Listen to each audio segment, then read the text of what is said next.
대북사업단이 시작될 때부터 또 관광 협상 담당자로 시작을 해서 초기에 금강산관광이 시작될 때 2년간 현지에서 있으면서 어느 정도 자리를 잡아온 다음에 본사로 내려왔다가 계속 본사 담당 중으로 있다가 박광자 씨 돌아가신 사건이 나면서 현장에 이제 해결하려고 소방부로 올라갔다가 마지막 문을 닫을 때까지 있다가 내려왔습니다. 금강산관광에 대해서는 시작부터 끝까지 제가 옆에 같이 있었고요. 지금은 이제 금강산관광은 계속되지 않으니까 2012년째 2년 한 9개월 됐네요. 지금 대학으로 가서 학생들하고 통일관광에 대해서 같이 연구를 하고 있는 입장입니다. 자, 저희들이 오늘 또 금강산관광 재개해야 된다고 그러는데 꼭 재개해야 되는 건가? 그러면 왜 재개해야 되나? 문제를 좀 말씀드리고자 합니다. 제가 오늘 이제 마지막에도 말씀드리겠지만 모두에 말씀드리고자 하는 것은 금강산관광은 단순히 관광사업이 아니었습니다. 정경 회장께서 내부에서 그렇게 심한 반대가 있었음에도 불구하고 금강산관광을 왜 시작을 했을까 하는 back to the basic, 왜 이 금강산관광을 시작을 했을까 문제부터 한번 짚어보고 나갔으면 좋겠습니다. 현대에서도 반대가 많았고 북한 내에서도 사실은 금강산관광에 대해서 반대가 많이 있었습니다.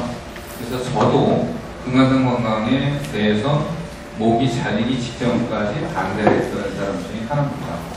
근데 그 당시 현대그룹에는 종합기획실에 있겠습니다. 종기실인데 종기실 실장이 박모 회장님이신데 박 회장님 끝까지 반대를 했는데 바로 해고를 시키시더라고요. 정동훈 회장님께서. 그래서 야, 종합기획실의 실장이면은 완전 오른팔인데 오른팔까지 잘려가는 건데 그 당시 제가 이제 차장 마련했는데 차장 하나가 반대를 한다고 해서 이게 안 될 건 아니지 않느냐. 그래서 순진한 마음에 초자시대로 먹고 살아야 되기 때문에 시작을 했는데 중간에 정말 해서는 안 돼야 되는 사업인 거라는 것이 몇 번 밝혀졌습니다. 그래서 저희들이 명예회장님한테 항의도 한 적이 한두 번 있었는데 그때 처음에 말씀하셨던 부분이 이 문제를 풀어가는 게 굉장히 핵심이 될 것 같습니다. 이 사업은 도저히 안 되겠습니다. 북한 사람들하고는 일을 못하겠습니다. 했더니 첫 번에 하셨던 말씀이 여봐, 내가 이게 얼마나 어려운 사업인지 모르고 시작한 줄 알아? 하는 말씀이고 두 번째는 북한 사람이 그런 사람들인지 모르고 시작한 줄 알아? 원래 그렇잖아. 하는 말씀이었습니다. 그래서 지금 저희 정부가 이제 북한 사람들에 대해서 하는 말씀을 하는데 북한 사람들의 특성을 우리가 알고서 거기에 대해서 대비를 하면 좀 답이 나오지 않을까 하는 생각이 듭니다. 자, 그러면 왜 여러 가지 북한하고 하는 사업 중에서도 금강산관광으로 시작했을까 하는 대목입니다. 정경훈 회장께서 저희들한테 두 번째 항의를 했을 때 주셨던 말씀은 한반도가 섬나라냐 북한도국가냐. 지금 북한 사람들은 북한에서 태어났다고 자기네 조국이라고 110만, 120만의 군사가 총을 들고 낯을 바라보고 있고 남한에서 태어난 청년들은 남한이 조국이니까 자기 조국을 지키겠다고 60만 대군이 이러고 있는데 양력을 보자는 얘기죠. 중국이란 G2, G3인 일본, 또 바다 건너 G1 미국, 또 러시아. 이 사이에 둘러싸여서 5,000년 역사를 같이 가지고 있는 우리가 요 몇십 년간 벌써 70년이나 되면요. 그 총칼을 마주대고 있다가는 앞으로 한반도의 미래가 없다. 그래서 이제까지 정치적으로도 남북 문제가 해결이 안 됐고 군사적으로도 안 됐고 외교적으로도 안 됐으니까 경제적인 면으로 한번 해보자. 그런데 경제적인 면으로 1989년 금강산관광이 시작되기 10년 전에 이미 합의가 됐었지만 여러 가지 상황 때문에 실행이 못 옮겨졌는데 1998년에 와서 북한은 회복했다고 하니 이때를 놓치지 말고 하자고 했던 거예요. 그 중에서도 가장 부드러운 관광을 가지고 협작을 하면서 그 당시 저희가 주목을 했던 부분은 이런 부분입니다. 일반 무역은 컨테이너와 컨테이너만 왔다 갔다 하면 됩니다. 관광은 여러 선생님께 잘 하신 것처럼 사람이 그곳까지 가야 되는 거죠. 금강산 관광이 시작된 이래 여러 가지 어려움이 있었지만 195만 명의 남한 관광객이 북한을 방문했습니다. 북한을 방문하면서 따뜻한 마음을 같이 가져간 거죠. 그래서 우리 정부에서 지금 항상 하는 얘기예요. 북한 너희들은 변하지 않아. 변할 때까지 우리 대화를 못할 거야. 너희들이 먼저 변해야 하지만 그 얘기만 하고 있다고 해서 그 사람들이 변하는 것이 아니라 195만 명이라는 많은 관광객이 또 11만 명이라는 관광객이 개성 관광을 가면서 그 사람들을 뿌리부터 위에까지 다 바꿔놓게 되는 겁니다. 제가 느꼈던 것은 목이 잘리기 직전까지 반대를 하는 사람이지만 사업이 진행되면서 정말 정정 회장께서 해안을 가지셔서 이 사업은 참 잘 시작했구나 하는 그런 것을 여러 번 느꼈습니다. 그런 생각을 바꾸게 된 동기는 그 사람들이 정말 밑에부터 위에까지 마구마구 바뀌어가는 모습을 제가 12년 동안 거기서 있으면서 본 거죠. 느끼고. 자, 저희들이 많이 바뀌어야 되지만 대한민국도 안 바뀐 것들이 많이 있습니다. 대한민국의 부패 방지법이 없어서 어제 오늘 할 거 없이 계속해서 국회의원들이 말씀드리는 거 아니죠. 어느 나라든지 바뀌는 데는 시간이 지금 걸립니다. 제가 북한을 두둔하자고 하는 말씀이 아니고 저는 굉장히 중간자적인 입장을 가지고 있습니다. 우도 아니고 좌도 아니고 딱 중간에서 팩트만 보는 습관이 됐습니다. 왜? 평생 동안 제가 담당을 했던 것은 사업 타당성 분석이 있기 때문에 좌우 그걸 떠나서 굉장히 중간자적인 입장에서 팩트만 바라보는 습관이 몸에 배 있습니다. 그럼에도 불구하고 이 사업은 참 잘 시작했다고 생각이 되는 것은 확신이 가는 것은 금강산 같은 경우는 그게 어느 지역에 있죠? 북한을 받은 최남단 군사지역입니다. 군사지역에는 누가 살죠? 군인이 많이 살죠. 군인 가족이 많이 살죠. 또 금강산 관광을 위해서 일을 했던 저희가 고용했던 그 2,000명의 북한 주민들은 대부분이 군인 가족이죠. 그럼 그 사람들이 저희 관광객을 보고 저희하고 일을 하고 있으면서 남편은 군인이지만 이민국복을 입고 있지만 대개미 송사가 매일 이루어집니다. 그러면서 그 사람들이 서서히 바뀌어가는 것을 많이 보게 됐습니다. 또 그 사람들이 바뀌는 아주 중요한 부분은 이제까지는 김일성 원수님과 김정일 장군만 믿고 따르고 민족의 태양이고 그분들 덕에 잘 먹고 잘 사는 줄 알았는데 남한에서 195만 명이라는 관광객이 금강산 왔다 갔다 하는 거 보니까 몸으로 느끼게 되는 거예요. 이상하네. 남한에는 수령님 당기시고 장군님 당기시는데 어떻게 더 잘 먹고 더 잘 살지? 그런 것이 우리는 아무 얘기도 안 하지만 서서히 바꾸게 되는 거죠. 자, 그러면은 시간이 길지 않으니까 제가 오래 말씀드린다고 핵심 전달되는 것 같지는 않으니까 가능하면 간단히 말씀을 끝내도록 하겠습니다. 그 사람들을 정말로 변화시키는 것은 지금처럼 가만히 앉아서 너희들이 변화해라 하는 것이 아니라 많은 사람이 가야 되는 거죠. 가야지 그 사람들이 변하고 그 주민들만 변하는 게 아니라 그 주민들의 가족인 군인들도 변하고 많이 변하게 되는 것 같습니다. 지금 제가 가장 걱정이 되는 부분은 지난 7년간 저희들이 손을 놓고 있는 동안에 오이사 조치나 그 다른 것 때문에 북한에 지금 저희들이 못 가고 있지 않습니까? 그동안에 중국에서는 때는 이때라고 하고 많은 일들이 벌어지고 있죠. 북한 학자들을 여러 번 만나면서 그분들이 냉소적으로 하는 얘기가 그겁니다. 저한테 심 선생, 중국의 식자층들 중에서 가장 존경하는 대한민국 대통령이 누군지 알아? 박정희, 박근혜, 한이라는 거죠. 결국은 MB가 있는 겁니다. 왜? 이명박 대통령을 가장 존경을 한다는 거죠. 7년 동안 남한 사람들의 손발을 다 묶어놨기 때문에 중국이 계획했던 동북 3성이 아니라 4성을 만든다거나 북한의 지하자원이든가 그쪽의 물자를 사업을 마음대로 요리할 수 있는 시간이 없다는 거죠.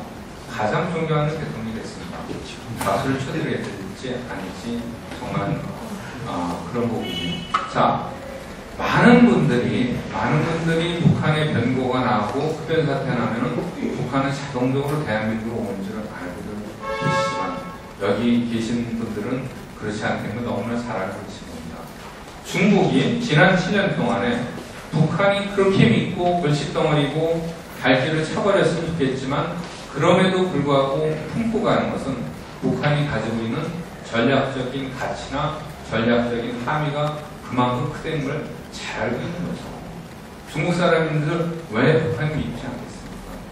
중국 사람들이 느낀 것은 그 사람들 바보가 아니라 잘 알고 있습니다. 북한도 잘 알고 있습니다.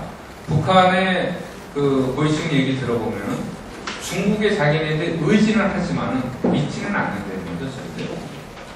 중국도 그걸 잘 알고 있죠. 자기네들한테 받아야 건 다 받아가면서 자기네 말은 잘 안 듣지 않습니까? 그래서 그런 부분들이 있겠죠. 근데 중국이 지금 가지고 있는 생각은 남한이 손발을 묶어놓은 이 7년을 이 황금 같은 기회에 많은 자본 투자하고 또 많은 중국인들이 기술 지도다 아니면은 무역이다 해서는 북한 지역에 투자했습니다. 만약에 북한의 변교가 일어날 경우에 중국은 자기네 인민들의 재산과 생명을 보장하기 위해서 북한에 진주할 수 있는 근거를 만들어 놓은 거죠. 우리는 뭐가 있나요? 아무것도 없어. 만약 북한의 변고가 일어나면은 중국의 계획은 얼마나 빨리 평양에 진주하는가. 미국도 마찬가지입니다. 미국도 얼마나 빠른 시일 내에 평양에 육군을 집어넣는가. 이제까지는 미국이나 중국이나 2시간 가까이 갔었습니다. 이제는 반대가 됐죠. 왜 그러죠? 중국이 자기네 비용을 다 들여서 우리 한남대교만큼 큰 신의주 대교를 만들었잖아요. 그래서 그 신의주 대교가 이제 제가 먼저 달에 가보니까 전기공사하고 난장공사만 남았고 다 중국이 됐는데 변고가 나면 좀 아까 말씀드렸던 그러한 이유로 중국은 평양에 바로 들어갈 수가 있습니다. 미국보다 빨리 들어가는 결정이 됐어요. 자, 금강산 관광 재개 안 해도 됩니다. 그것이 중요한 것이 아니라 금강산 관광을 통해서 우리가 그 사람들한테 얼마나 많은 분들은 그런 얘기를 합니다. 이렇게 가다가는 소리포 외양간을 놓치지 않다고 하는데 저는 그 말씀에 전혀 동의를 할 수가 없습니다. 왜? 고칠 외양간이 저희한테 남아있지는 않습니다. 제가 개인적으로 보는 것은 금강산 관광이 중단되면서 2010년까지 재개가 되지 않으면 참 어렵겠구나. 왜? 2010년까지 저희들이 북한한테 했던 얘기가 무슨 얘기죠? 남한의 자본과 남한의 기술을 가지고서 당신네들의 그 훌륭한 노동력을 합하면 우리가 못할 게 없다고 얘기했는데 이제는 시간이 너무나 늦었습니다. 세상에는 신이 저희들한테 준 트레이닝이라는 게 분명히 있거든요. 죽은 자식 불알만니까 돼가고 있습니다. 저희들은 성장 동력이 계속 떨어져 가고 있지 않습니까? 제가 지난 겨울에는 시카고 대학을 방문했었습니다. 시카고 대학의 토마스 우버스 박사. 현실적으로 경제를 보는 거죠. 그분이 저희들한테 어드바이스 했던 부분이 뭐죠? 대한민국 앞으로 살아나가려면 딱 하나 방법이 있다. 그것은 북한의 좋은 인력을 이용하는 것밖에 없다고 했습니다. 그랬는데 이제는 어떻게 됐죠? 시간이 가면서 우리의 모든 기술은 중국이 다 따라왔습니다. 솔직히 저희가 무슨 자본이 있습니까? 무슨 자본이 있죠? 500조 빚이 있습니다. 그렇죠? 그 정부의 것만입니다. 나머지 민간 부분, 지방자치자면은 자본 없어. 중국은 훈춘에서 낮은 선봉까지 들어가고 그쪽 전체에 들어가는데 57조를 투자했습니다. 57조면은 서울시 예산의 2배입니다. 그 정도는 빡빡 쓸 수가 있어야지 자본이 있다는 얘기죠. 지금 우리 자본 없습니다. 기술은 중국한테 다 따라잡고 있습니다. 왜? 그러한 모든 문제가 지난 7년 동안에 우리가 북한하고 손을 놓은 상태에서 이루어지는 부분들이라고 생각을 합니다. 자, 이제는 금강산 관광 재개 자체가 문제가 아니라 우리의 앞으로 추진 동력이 점점 떨어져 가고 있는 상황에서 외국의 많은 스타트들이 지난 목요일과 금요일에는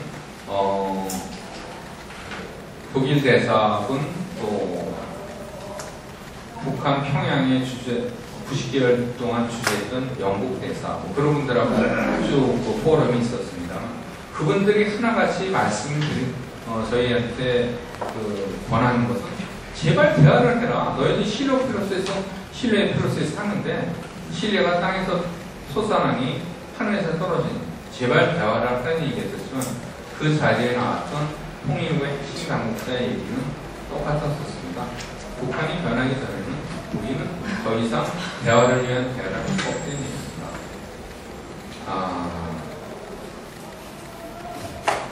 시간이 없습니다. 그래서 정말 시간이 없습니다. 신이 저희들한테 주어진 타이밍이 있습니다.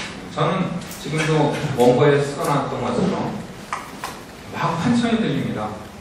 저희 후손들이 지금 2010년대, 2014년 이 자리에 앉아 계신 여러분들이 저한테 막 손가락질하고 원망하는 소리가 들립니다. 2010년대를 살았던 우리 선배들이, 우리 선조들이 도대체 그 당시에 어떤 결정을 하고 어떻게 했길래 이 모양 이 꼴에 한반도를 만들어 놓고 당신들이 떠났습니까? 하는 얘기가 들립니다. 시간이 정말 없다고 생각하고 금강산은 단순히 관광이 아니라 지금 옆에 김 교수님도 계시지만 저는 북한학은 미래학입니다. 한반도의 미래를 어떻게 이끌고 갈 것이냐, 우리가 어떤 모습의 한반도를 우리 후배들한테, 후손들한테 물려줄 것인가 하는 미래에 관한 문제지 좌와 우의 문제가 아니라고 생각합니다.